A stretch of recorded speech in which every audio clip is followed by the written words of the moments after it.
Rogério de Oliveira, boa noite, Xará! Tá no prédio do lado, né, meu querido? Isso aí, não pode por causa do Coronga.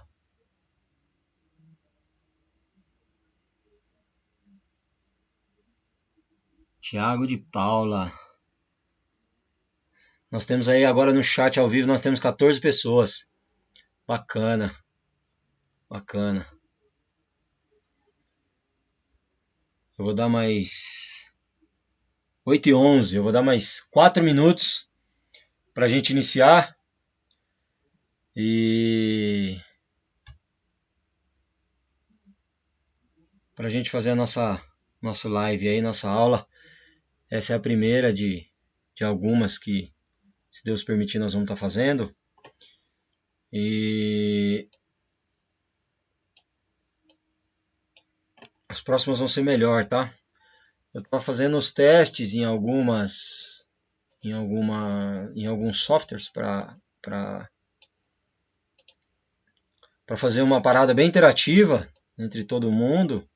Só que, cara, a minha internet, a minha net ela é muito, mas muito, muito, muito ruim. Para vocês terem uma ideia, de vez em quando eu tô aqui em casa trabalhando ou mexendo em alguma coisa, eu desconecto a minha internet e deixo o meu 4G funcionando. E aí o que acontece? Eu estava lendo um fórum que os caras estavam falando sobre esse software que precisa ter um upload, pelo menos um upload mais ou menos agradável. E o meu é horrível. Para quem conhece aí, o meu upload estava dando 0.9. E para uma live a gente usa muito transmissão, a gente usa muito protocolo de saída. Então a gente usa muita saída, então isso complicou muito para eu fazer essa live. Ele travava muito, a ampulhetinha ficava só girando, girando, girando, girando, girando e não girava nada. Gente, de vez em quando eu olho para cá porque meu monitor ele tá do lado de cá, tá? Então eu olho só para ver se a imagem tá legal, se não tá distorcida. Então quando eu fizer assim, é porque eu tô olhando pro monitor. Quando eu fizer assim, é porque eu tô olhando para vocês, beleza? Isso aí, muita saudade. Saudade de todo mundo, saudade do contato, saudade de estar com vocês, de estar na aula dando risada e dividindo as coisas e compartilhando as coisas e fazendo tudo. Mas já já isso tudo vai passar, gente. Já já isso vai passar, tá bom? Falta mais 2 minutinhos aí, a gente já começa. A história de hoje a gente vai fazer que nem eu falei, gente, eu queria fazer uma coisa mais interativa. A minha ideia, mas eu prometo que quando acabar a aula, para quem quiser continuar ainda, eu tenho um softwarezinho bem legal que ele dá para ficar até 6 pessoas. Eu fiz até um teste com a Simone essa semana. Para ficar 6 pessoas, a gente bate papo, vê quem quer ficar. Eu mando no chat o link e aí a gente bate papo lá. É legal porque mas são só 6 pessoas. Mas é facinho, é tranquilo. Eu mando para vocês, vocês entram pelo celular mesmo, não precisa instalar nada, não precisa fazer nada. E a gente já pode bater papo. Então depois a gente pode bater papo, tá? Vocês podem tirar dúvidas, vocês podem fazer qualquer coisa aí. E aí para amanhã eu quero tentar fazer alguma coisa um pouco mais interativa. Eu tô tentando só bater um pouquinho na net para ver se eles resolvem esse problema do meu upstream aí, do meu upload. E aí se eles resolverem, esse software é bem facinho e aí dá pra gente fazer uma coisa bem legal. Beleza? Vamos lá, vamos ver quem tá aí no chat antes da gente começar. Olhar para o lado é desculpa para mostrar o fone da Souvenir. Nossa! Ah, comercialzinho ó, da Souvenir. Tintas Souvenir. Tintas para você, para sua casa, para área externa, para área interna. Dá um like aí. Tintas Souvenir. Rogerão. Obrigado, Rogerão, por você estar participando aí, velho. Obrigado mesmo pela força. Samuel é mais que querido, viu? Samuel vai longe, aquele menino. Parabéns, parabéns pelo filhão.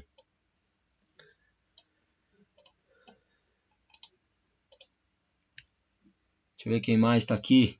Giovana. Oi, Giovaninha, tudo bem, meu amor? Que bom falar com você. Legal, Cristina. Ó, depois que acabar, a gente faz um bate-papo lá. Anota as dúvidas aí, beleza? Vamos lá, vamos começar aí. 8h16. Hoje eu falei com o tio Gustavo justamente desse problema que eu tava tendo nessa live. Tava muito difícil, travando muito. E durante a semana eu estava estudando sobre esse software, um software chamado OBS Studio. É um software bem legal, mas bem legal mesmo. Ele faz bastante interatividade. É tipo uma live professional, manja? Só que eu não tenho os equipamentos apropriados para fazer essa live profissional, né? Então a minha internet é muito ruim mesmo, gente, muito ruim. E a minha internet é de 30 megas, então... Mariana, oi Mariana, tudo bem? Clarinha, eu sei que é você, Clarinha. Bom, gente, vamos lá. Eu vou dar um tempinho aqui, eu não vou mais... Vocês podem falar aí no chat, bastante no chat. Eu só não vou mais olhar no chat, porque senão eu me perco aqui, tá bom? Então o que acontece? Então eu estava estudando para fazer essa live aí mas a minha internet não ajudou. E é um software muito legal, um software muito bacana. Logo mais a gente vai pôr ele em produção aí. Eu estava em site survey, fazendo só teste. Prometo que aí logo mais a gente vai pôr ele em produção aí. Beleza? Vamos lá, vamos começar, gente? Vamos orar. Pai querido, Pai de amor, obrigado por tudo, obrigado por todas as coisas, obrigado pelo teu carinho, pelo teu amor, obrigado, abençoe as pessoas, Senhor, que estão na linha de frente, no tratamento dessa doença, abençoe os nossos pastores, a nossa igreja, abençoe a nossa casa, a nossa família, o alimento que entra dentro dela, abençoe o trabalho dos nossos pais, abençoe o nosso alimento espiritual do dia a dia, e obrigado, Senhor, obrigado pela tua misericórdia na nossa vida, em nome de Jesus. Amém. Então vamos lá, gente. Gente, hoje nós vamos bater um papo sobre um cara bem bacana. Um cara que eu gosto muito, eu já dei uma aula sobre ele. Então, como eu já dei uma aula sobre ele, eu procurei fazer e pegar tudo que é de diferente a respeito dele para a gente ter uma visão completamente diferente daquela que a gente já teve. A minha ideia era justamente estudar outras coisas, porque José, todo mundo sabe a história de José. A história de José todo mundo sabe o que aconteceu, todo mundo sabe como foi, todo mundo sabe o que ele fez, todo mundo sabe que ele nasceu, cresceu, foi vendido, virou governador e todos foram felizes para sempre. Então eu tentei fazer de tudo para tirar um contexto diferente justamente dessa lição. Eu quero fazer uma coisa rápida, não quero fazer uma coisa demorada, para que depois a gente possa bater papo justamente sobre isso e bater papo mesmo, tá bom?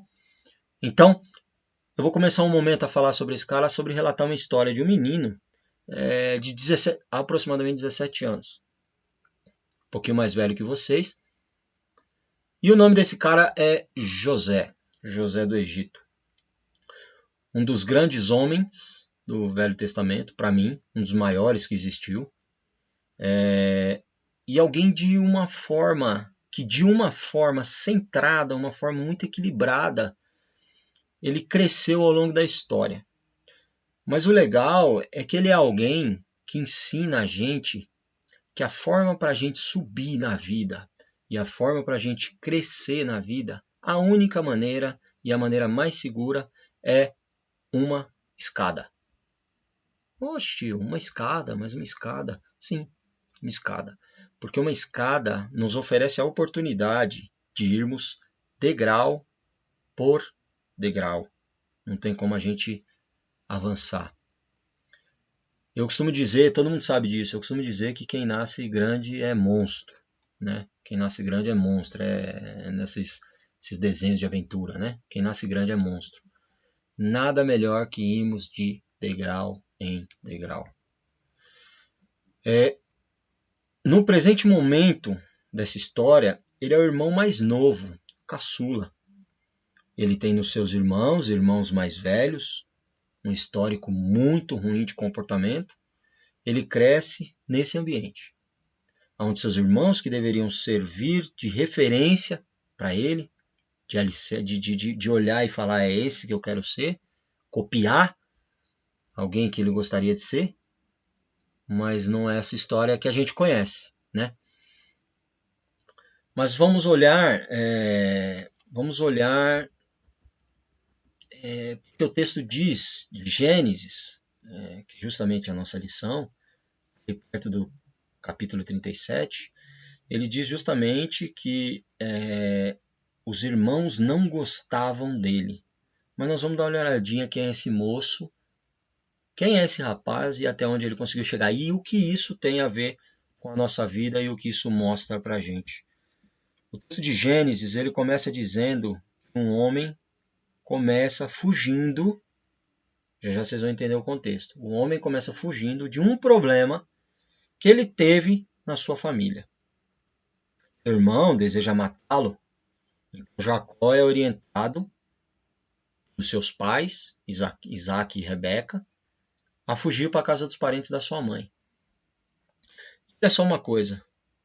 O texto diz assim, que Jacó estava chegando e ele se depara com Rebeca. Rebeca, para mim, gente, isso não está no texto, para mim, tá? Devia ser uma das mulheres mais maravilhosas do planeta. E eu explico por quê. Como que eu sei, né? Eu explico por quê. Como que eu sei? Não, como que eu acho que eu sei. Eu explico por quê. Gisele Bündchen ficava no chinelo para ela. Porque esse camarada, ele trabalhou durante 14 anos ela. Ele trabalhou 14 anos por essa mulher. 14 anos. Ninguém trabalha 14 anos por uma mulher, a não ser que ela seja muito linda. A primeira forma desse pagamento era 7 anos. E olha só, Raquel era mais nova da sua casa, ela ia ter o privilégio de casar antes da sua irmã, que era Lia, que era mais velha, em um ambiente que isso não era comum na época. Não era normal na época a irmã mais velha, mais nova casar antes da mais velha. Mas olha só, no dia do casamento, tudo preparado para Jacó casar com Raquel. E ele colocou Labão, o sogro dele, colocou quem? Lia.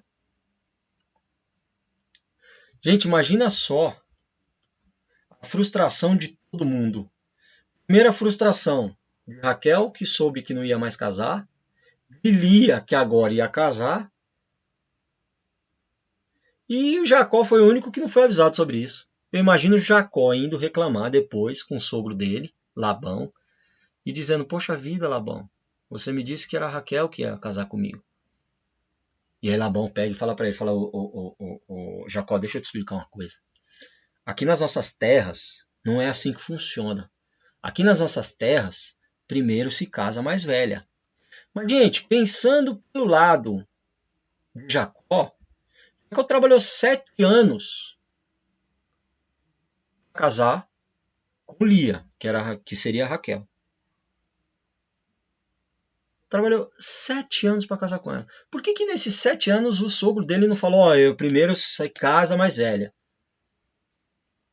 Né? Mas não, deixou. Tudo bem, ele trabalhou mais 7 anos e depois... Então imagina Raquel pensando em Jacó, o quanto ela era ou estava valorizada, porque ele trabalhou 14 anos por ela.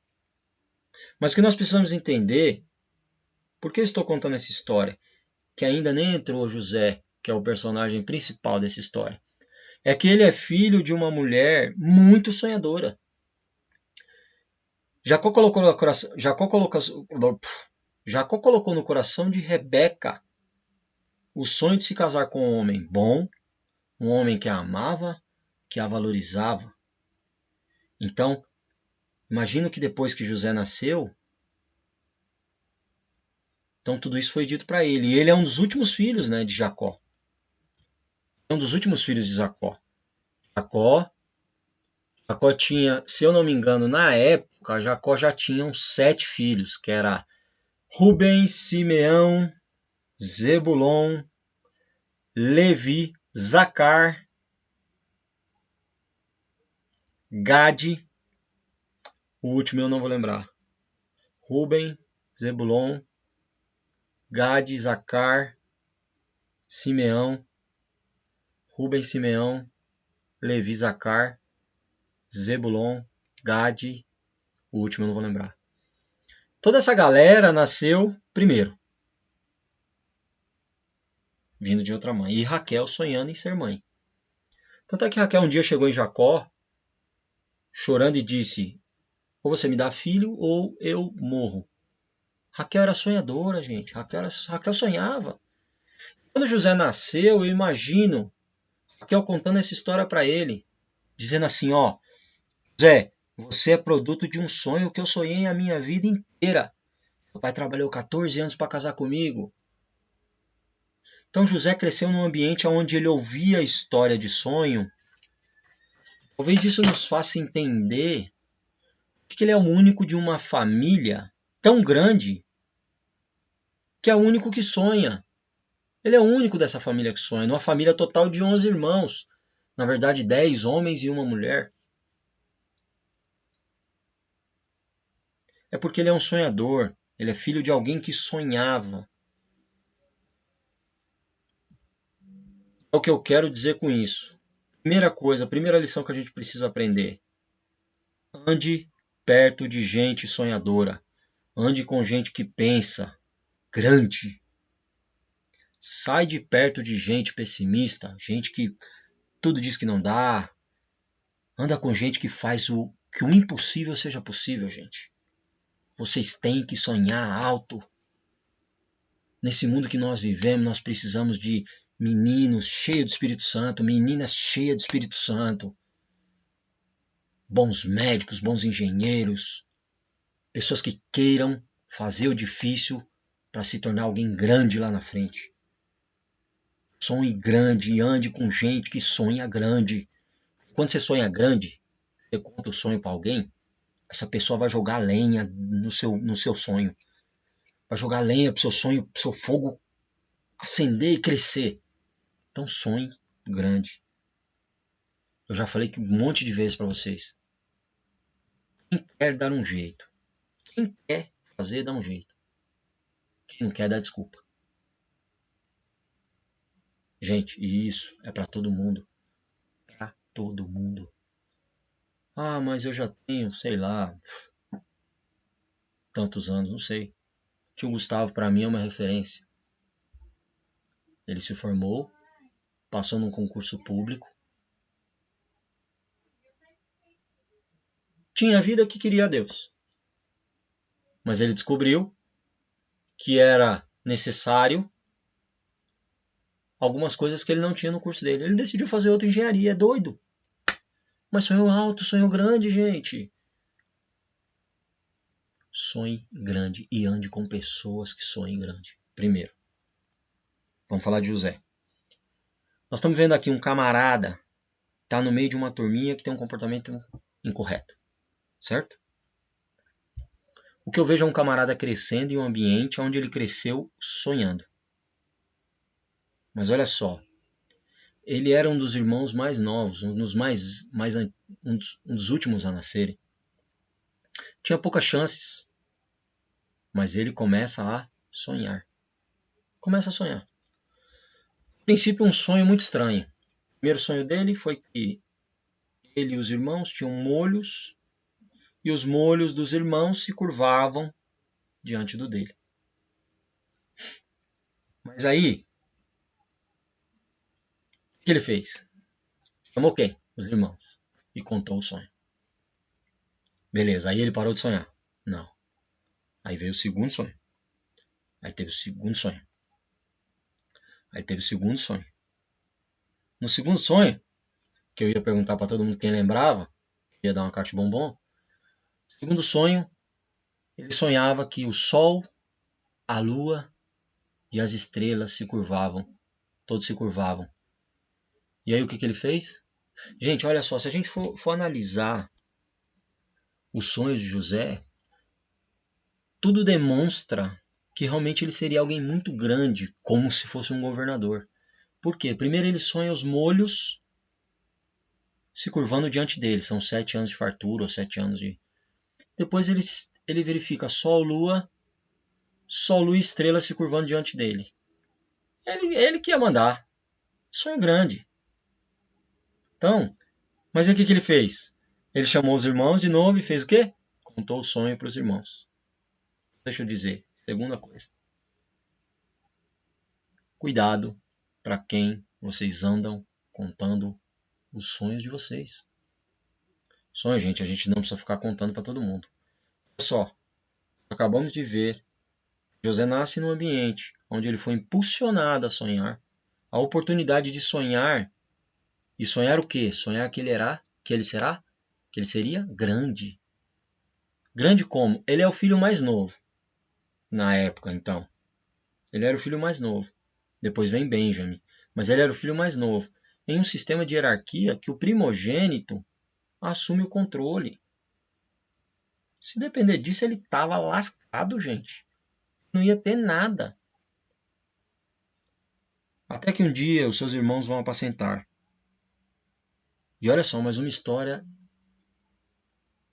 para a gente pensar. Jacó chama José e diz assim: filhão, chega aí. Vai lá levar um lanchinho para seus irmãos. Olha só que coisa mais doida. Jacó sabia que os irmãos dele, de José, não gostavam dele. José não podia ter chegado em Jacó e ter falado assim: pai, chega aí, deixa eu falar com você. Ó, meus irmãos, eles não gostam de mim. Não dá para você mandar alguém. E diz na Bíblia ainda que ele manda que ele vá sozinho. Olha que história doida. E lá vai José. E aí de longe, diz o texto que de longe os seus irmãos o veem, mas ele não vê seus irmãos. José procurou, e eu lendo a história, eu doido para José não achar os irmãos. É lógico que eu já conhecia, mas doido para José não achar o irmão. E aí ele voltando, porque aí ele voltaria e diria pro pai: ó, pai, é o seguinte, não achei, manda alguém lá para entregar. Mas não, quando ele tava indo embora, um cara disse para ele: ó, você tá procurando? Ele falou: tô procurando meus irmãos e tal. Aí ele fala onde tá. Aí chegando perto dos irmãos, os irmãos começaram a dizer entre eles: lá vem ele, o sonhador, do molho. E aí ficaram dizendo: vamos vender ele, vamos matar ele, vamos jogar ele na cisterna. Olha só, quem era o cara certo dessa família? José. E quem estava se dando mal? Na verdade, José que deveria pegar os irmãos e jogar na cisterna, não é isso? Mas não. E os irmãos dele lá fora, pensando: mata José, não mata José. Vende José, não vende José. E José lá dentro, na cisterna. Porque parece, gente, a gente falando isso, parece que os seus irmãos estão lá do lado de fora definindo o futuro do José. Só que o futuro do José não será escrito pelos seus irmãos. Aquele que está escrevendo a história de José é o Senhor dos Exércitos. Se a caneta que escreve o nosso futuro estiver nas mãos de Cristo, está escrito na Bíblia que nós teremos o futuro que nós desejarmos. Olha só que coisa séria, gente. Está dizendo o seguinte: se a caneta que escreve o futuro, o nosso futuro estiver na mão de Cristo, diz na Bíblia que você vai ter o futuro que você quiser. Quando olhamos para isso, parece: morre, não morre, mata, não mata, José lá dentro, morri, não morri. Porque tem que acontecer isso com José, que era gente boa. Porque José é o único sonhador no meio de quem não sonha. Às vezes, para que o nosso sonho se torne realidades, Deus vai ter que tirar gente da nossa vida, gente de perto da gente. Deus vai ter que separar a gente de pessoas que não conseguem enxergar e nem estão preparados para ir aonde Deus quer levar a gente. Então vamos lá. Mas para chegar até os nossos sonhos, que são maravilhosos, sonhos é uma coisa deliciosa. Mas para chegar até lá, a gente tem uma coisa a percorrer que se chama percurso. Que aí a chapa é quente. Porque nós vamos ter que andar com Deus. E andar com Deus é algo muito difícil. Estou falando de andar com Deus. Estou falando, sou crente. Eu tenho Deus no meu coração. Para com isso.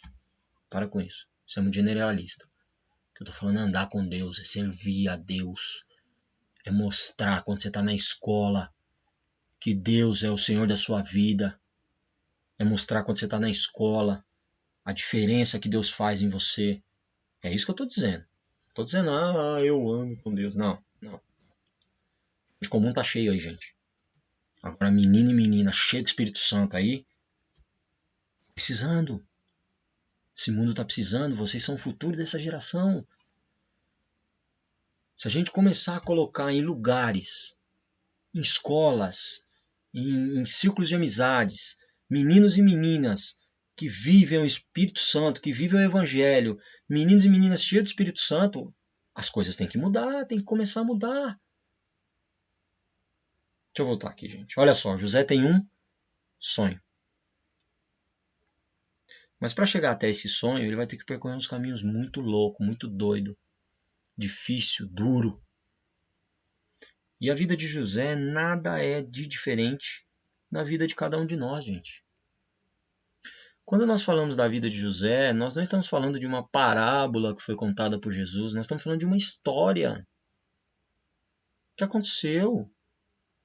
Nós estamos falando de um grande com todas as letras maiúsculas, de um grande homem que viveu a sua história, sendo ela nos momentos fáceis ou nos momentos difíceis, ao lado de Jesus o tempo inteiro. Mas que tinha um percurso a percorrer. E ele tinha que percorrer. Ou iria ficar no meio do caminho. Vamos lá, ele é vendido pelos irmãos, a caravana de ismaelitas. E que está indo para o Egito. Aí eu iria, mais uma pergunta que eu iria fazer. José queria ir para o Egito? Não, mas ele foi. A vida vai ter que levar a lugares que você não gostaria de ir. Mas quando isso acontecer, leve Deus como seu companheiro de viagem. Muitas vezes, a vida vai nos levar por caminhos, por crise, por circunstâncias que muitas vezes nós não estamos a fim de ir. Não estamos a fim de passar, de viver. Mas quando você estiver nisso aí, lembre-se que Deus está com você. Imagine quando Jairo foi procurar Jesus, a filha dele morrendo. Ele vai procurar Jesus. E ele, vamos Jesus, minha filha está na UTI, minha filha está na UTI, minha filha está na UTI. E Jesus fala para ele, ô Jairo, peraí que eu já vou. Peraí que eu já vou. Peraí que eu já vou. E quando Jesus está indo, uma mulher toca em Jesus. E aí Jesus para e fala, opa, alguém tocou em mim. Quando Jesus diz que alguém tocou em mim, os discípulos falam, Jesus, mas todo mundo quer tocar em você. Jesus já era popstar nessa época. Então eles falam, Jesus, mas todo mundo quer tocar em você. Ele falou, não, essa mulher me tocou. Esse alguém me tocou diferente. E aí a mulher disse que foi ela. Imagina Jairo olhando para ela, né? Que a filha de Jairo morrendo. E aí o pessoal que estava cuidando da filha de Jairo chegou na cena. E falou para Jairo, falou, Jairo, já era, empacotou, sua filha morreu. E aí Jairo deve ter pensado, né? Se não tivesse parado, se não tivesse, né? Não teria morrido. Mas Jesus disse uma coisa para Jairo. Jesus falou, Jairo, não temas, crê somente. Eu ainda vou na sua casa. Mas o pessoal está dizendo que não tem mais jeito. Jesus diz, eu não quero saber o que o pessoal está dizendo. Andar com Cristo, gente, é uma aventura. E nós temos que viver essa aventura. Chegou lá no Egito, foi vendido para Potifar. Vendido como? Como escravo. Ele era escravo? Sim. Na atual situação ele era escravo. Mas ele não tinha um comportamento de escravo. Porque o importante não é o que as pessoas acham de você. Eu já dei uma aula sobre isso também, gente. Ah, aquela pessoa é linda. Linda? Qual é o perfil de beleza? Qual é o perfil de beleza para a gente julgar uma pessoa como linda ou como feia? Ah, aquele menino é feio. Gente, beleza vai embora rapidinho. Rápido. Quem é a gente para julgar alguém sendo bonita, sendo linda ou sendo feia? O perfil de beleza está aqui dentro. A gente precisa parar com esses estereótipos de ficar julgando as pessoas. Isso precisa acabar.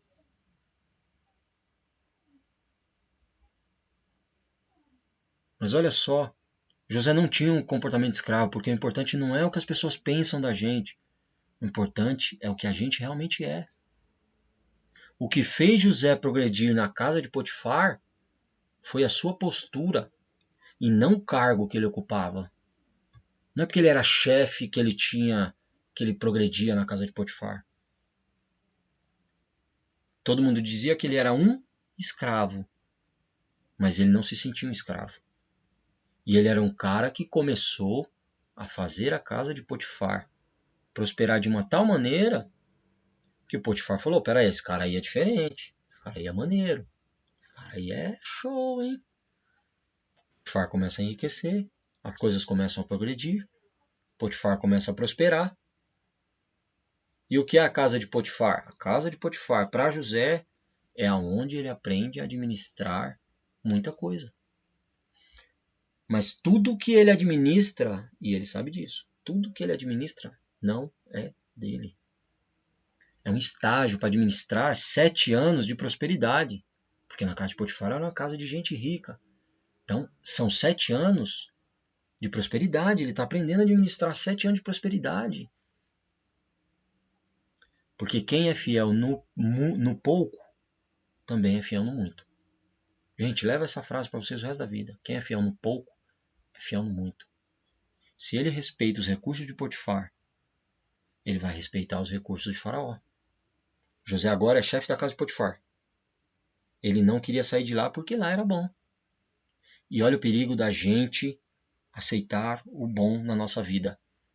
É que muitas vezes nós deixamos de viver o sensacional porque não saímos do bom. Ah, mas está tão bom aqui. Ele é o chefe da casa do Potifar. O WhatsApp do Potifar, Facebook, Instagram, tudo é com ele. Tudo é com ele. Ô, gente, só faz um favor, só pra eu saber que tá tudo belezinha, manda um hashtag tudo firmeza aí pra gente aí no bate-papo, que aí eu tô olhando aqui. Manda o hashtag tudo firmeza aí, beleza? Só pra eu saber que tá tudo beleza. Saudades de vocês, o irmão da montanha. O tio e o irmão é o irmão do montanha.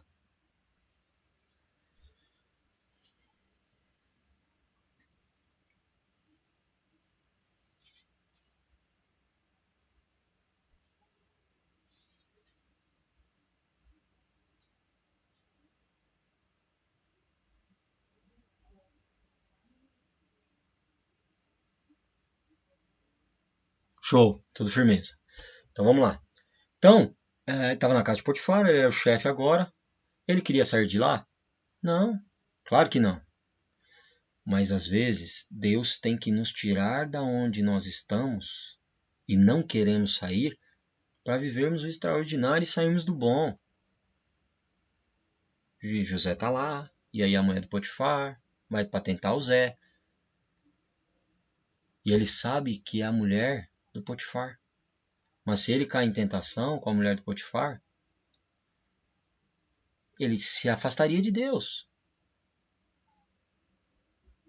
Então, ele na casa de Potifar, ele aprendeu 2 lições muito importantes. Primeira delas, a lidar com coisas que não lhe pertencem. As coisas que José administrava não era dele. Segunda coisa, a lidar com limites. Ele sabe até onde ele pode ir. Então a mulher de Potifar armou para ele, todo mundo sabe dessa história já. Até eu fiquei com raiva lendo. Aí ele deixou a capa, saiu correndo, a mulher ficou gritando. O marido dela chega e ela diz, como está escrito nas escrituras. Escrito nas escrituras é bom, né? Pleonasmo, mas tudo bem. Como está escrito. Diz: o homem que você confia tentou me violar. A gente sabe que é mentira, né? Pessoal, sabe o que mais me intriga nessa história? É que José não se defende. Ele não se defende em momento nenhum. Gente, ele não se defende porque ele sabe o Deus em que ele confia. É uma coisa muito difícil, mas uma coisa que a gente precisa praticar. Alguém fala mal de você no trabalho, a primeira coisa que você faz é não foi eu não fiz não sou não e tal. Gente, uma hora aquilo vem à tona. Então eu estou me policiando nisso. Por quê? Eu não me defendo. Eu procuro ao máximo não dar motivos para falarem. Mas eu não me defendo. Não. Se perguntarem para mim, eu respondo. Até Potifar sabia que o Zé era inocente. Porque olha só, naquela época, esse tipo de crime era passível de morte. Esse tipo de ato era passível de morte. Ou seja, ele podia mandar matar o Zé. Mas ele mandou prender. Aí pergunta, o Zé queria sair da casa de Potifar? Não, ele não queria. Mas o tempo dele já havia chegado ao fim quando ele não... Quando Deus tira ele de lá, já tinha se esgotado o tempo dele lá. Isso nos mostra mais uma lição. Descubra rápido aonde a gente precisa sair antes que Deus tenha que usar uma estratégia para tirar a gente de lá. E agora ele vai para onde? Para prisão. A gente fala, que catástrofe. Mas olha só.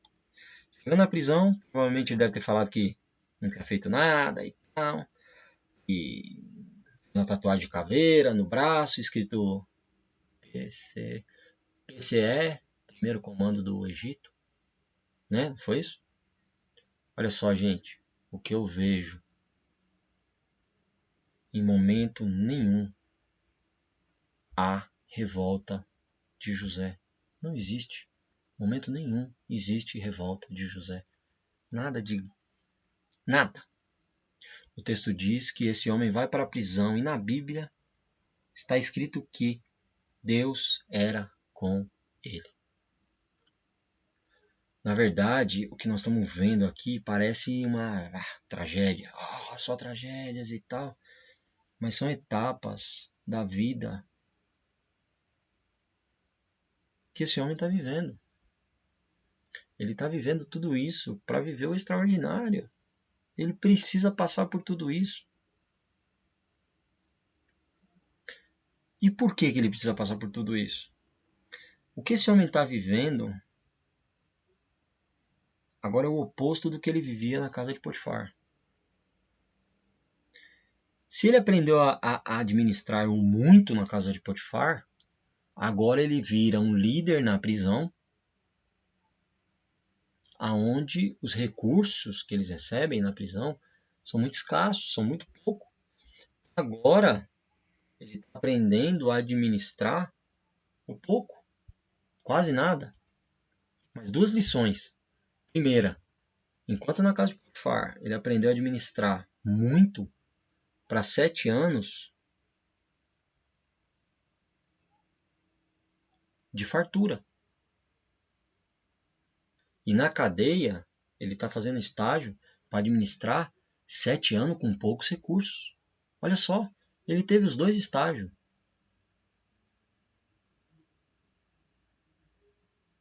E os sonhos sempre estão próximos, muito próximos de José. O sonho de um dos seus companheiros de cadeia, o copeiro, tem a ver com uma vide. O copeiro sonha. tem a ver com uma vide, que dela se retira recursos para servir um faraó, e um padeiro que sonha com um cesto de pães. O primeiro tem a ver com retirada de recursos para servir da vide, né, para servir os outros. E o outro demonstra alguém que queria um benefício próprio. Então um vai ver o seu sonho ser realizado, o outro vai morrer por causa do seu sonho.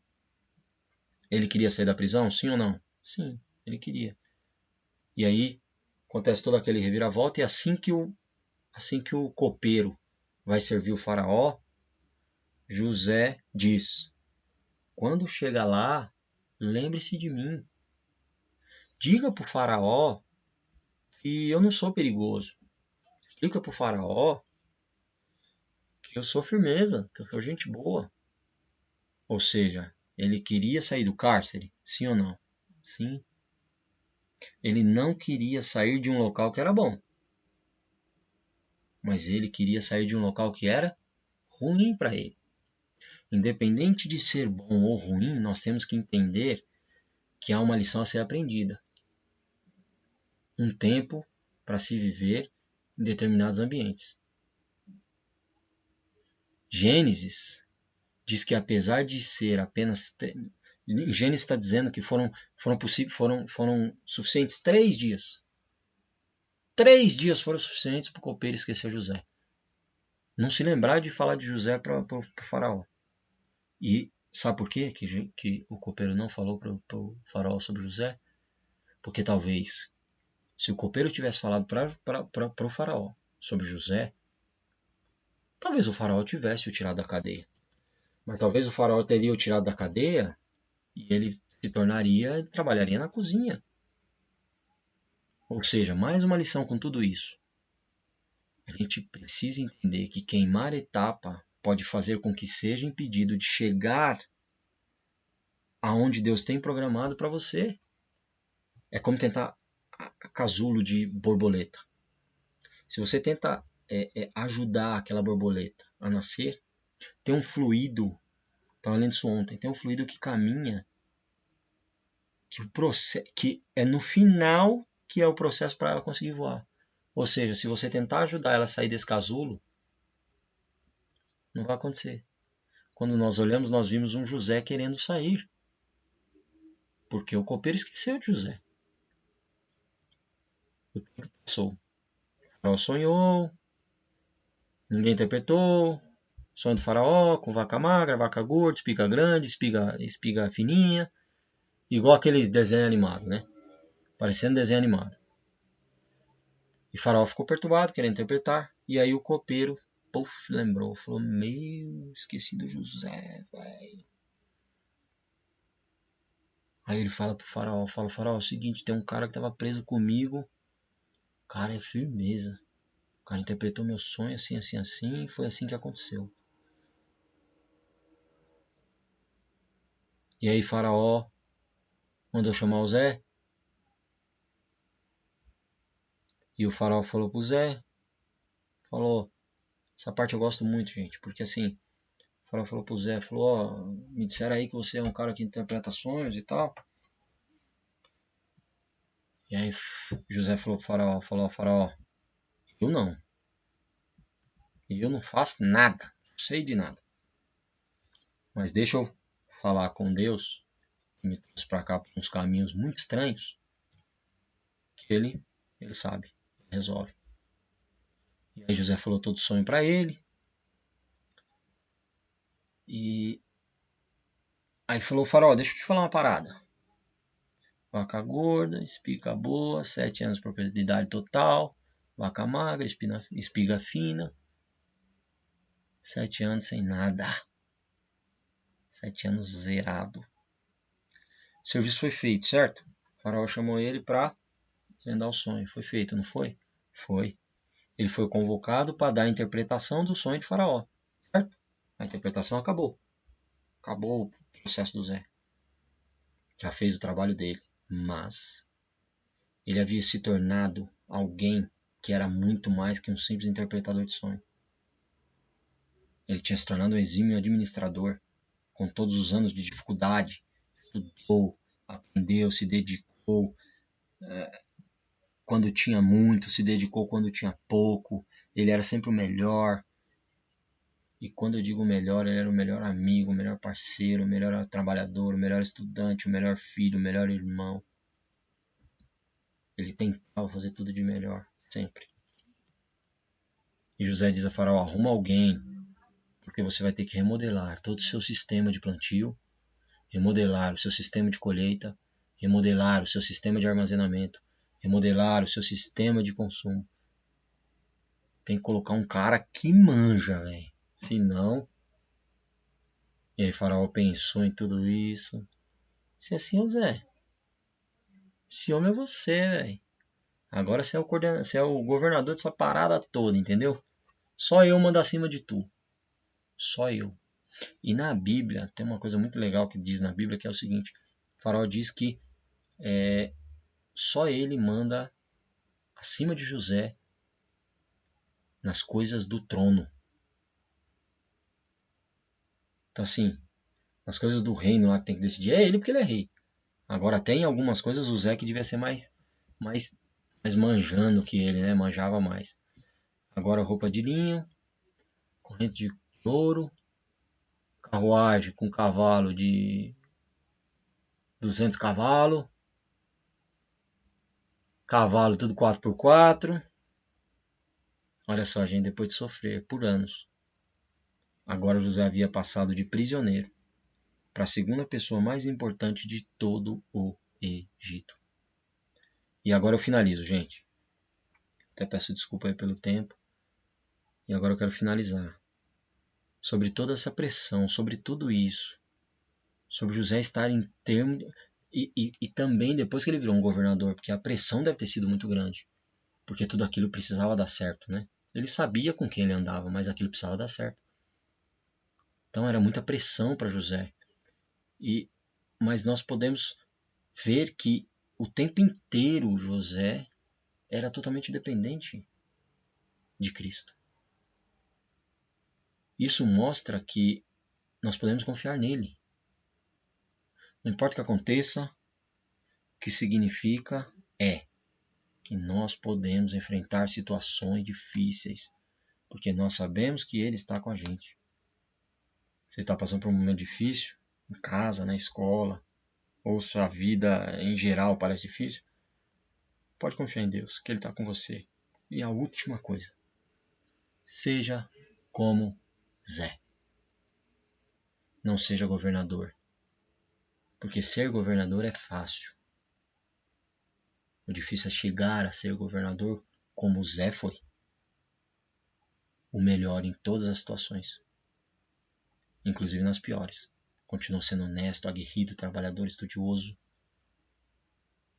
Sejamos todos como o Zé. Deus abençoe. Amém? Eu vou orar agora, gente, para terminar. E aí já a gente bate papo ali no chat, tá? Eu vou orar agora rapidinho e aí a gente bate papo no chat. Pai querido, Pai de amor, obrigado por mais um dia. Obrigado pelas nossas vidas. Abençoe, papai, essas pessoas que estão na linha de frente no tratamento dessa doença. Abençoe as nossas vidas, os nossos empregos. Abençoe os nossos alimentos que entram dentro de casa. Abençoe o nosso alimento espiritual. Faz com que sejamos como um José do Egito, Pai. Totalmente confiantes em Ti, totalmente crendo que a Tua misericórdia é maior que tudo e maior que todos. Senhor, impulsiona os nossos adolescentes, Senhor, a serem pessoas grandes, a serem pessoas fortes. Quando eu digo grande e forte, Pai, eu digo ser grandes médicos, grandes engenheiros, grandes seres humanos, grandes filhos, grandes pais, grandes mães, grandes pessoas de caráter, em nome de Jesus, Pai. É isso que nós te pedimos. Amém.